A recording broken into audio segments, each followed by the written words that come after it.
ગૃહપ્રધાન અમિત શાહ ગુજરાતની મુલાકાતે આવી રહ્યા છે। ગુજરાત આવે છે 5 તારીખે રાત્રે તેઓ અમદાવાદ આવશે। અમદાવાદ એરપોર્ટ પર તેમનું આગમન થશે અને 6 તારીખે તેમના કાર્યક્રમો છે। મહત્વનું છે કે ગાંધીનગરમાં સહકાર સંમેલનમાં તેઓ હાજરી આપવાના છે અને ત્યારબાદ 6 જુલાઈએ અમિત શાહ થરાદના ચાંગડા ગામની મુલાકાત લેશે। ચાંગડા ગામમાં સહકારી માળખા તરફથી વિકસિત કરાયેલી સેવાઓનું અમિત શાહ નિરીક્ષણ કરશે।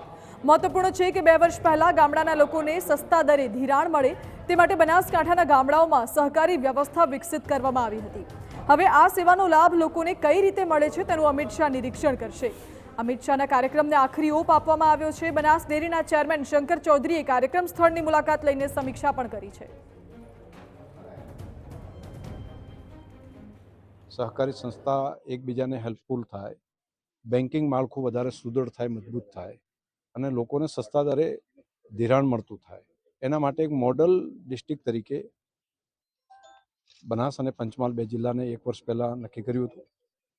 एनुं अमलीकरण थया पछी आजे गामडानी अंदर एनो अमल कई रीते थई रह्यो छे ए जोवा माटे प्रत्यक्ष रीते देशना गृहमंत्री श्री અહીં આવવા માટેનો એમનો કાર્યક્રમ બન્યો છે।